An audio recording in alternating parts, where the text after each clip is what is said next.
All right, this is just a brief video talking about what if we're looking at different types of constraints where we're trying to find the absolute extrema for a function in 3D space given a certain type of constraint.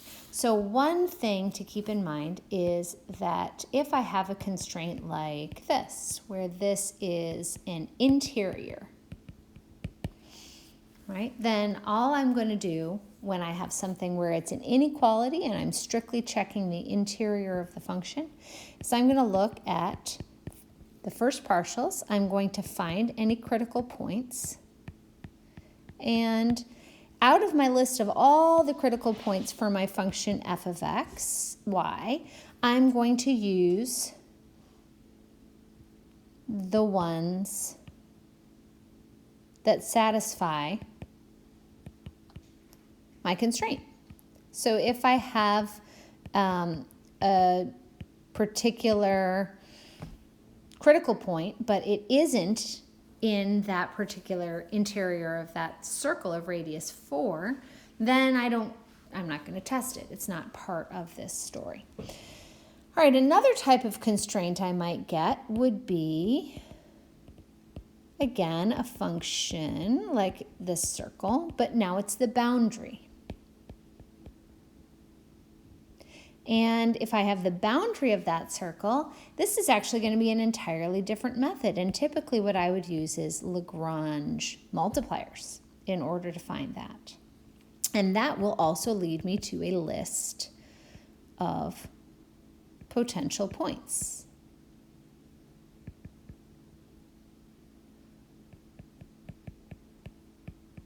For extrema.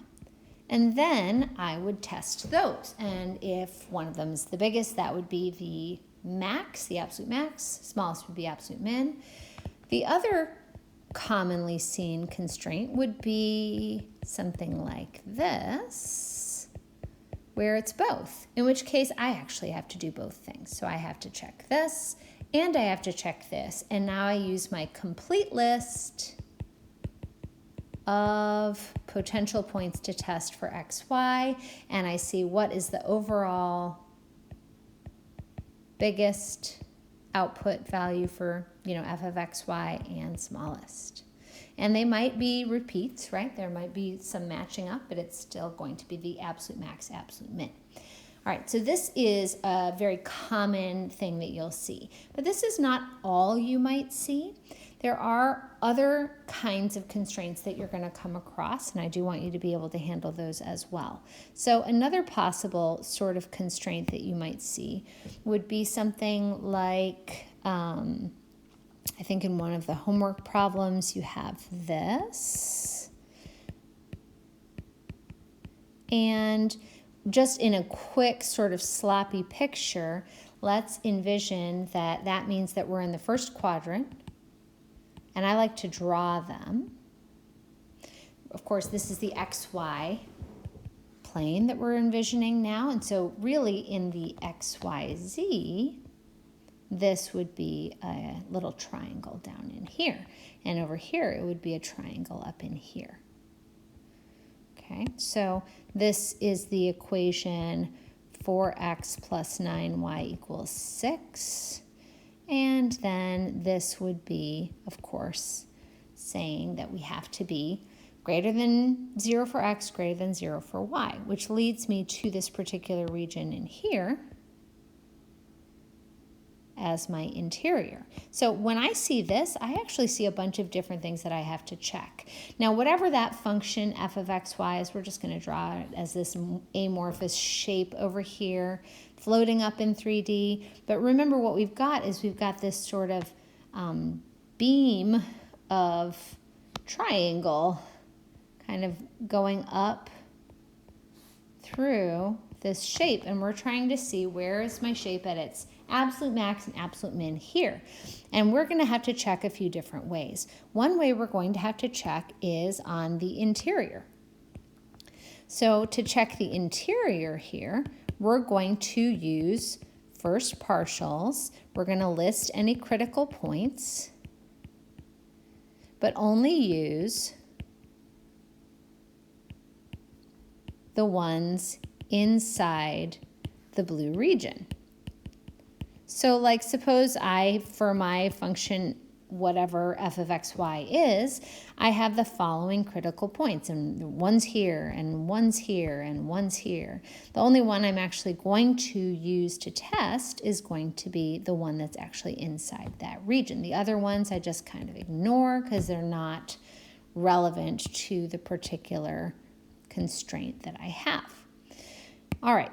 Once I have gone through that process, I also want to check what's going on the boundary 4x plus 9y equals 6. And for that one possibility I could use is to use Lagrange with that equation. And that is also going to give me a list of potential locations for my absolute extrema. And then for my final one, if I say, what about on the line x equals 0 and on the line y equals 0? Because those are also lines. We have a line for the boundary here, here, and here. Okay, well, the line x equals 0 is this along the y-axis, right?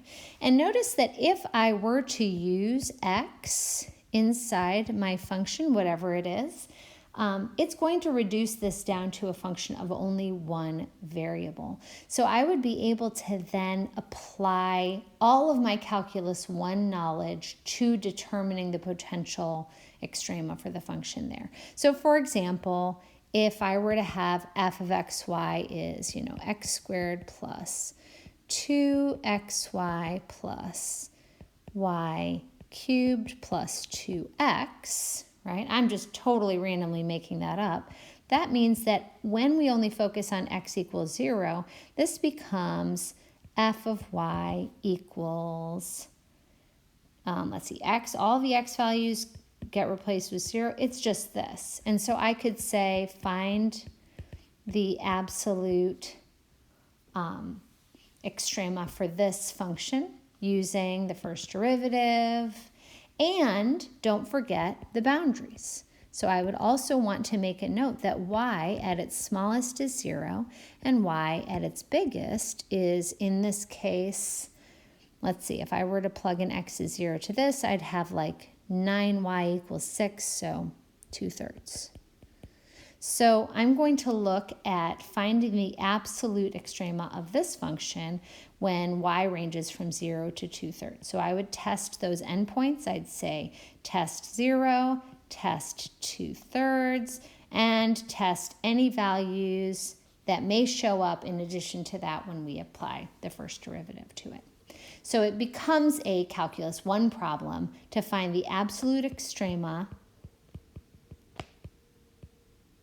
for that particular function between 0 and 2/3 only. And we can do a similar thing with this last part right here, where we could say, well, what if we replace y with 0? Then we have f of x 0.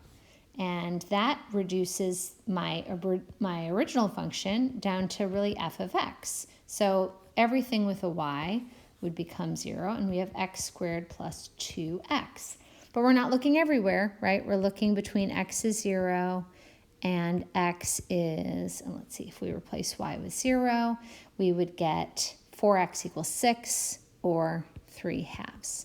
So we would say from x is 0 to x is 3/2. So I would, again, take the first derivative,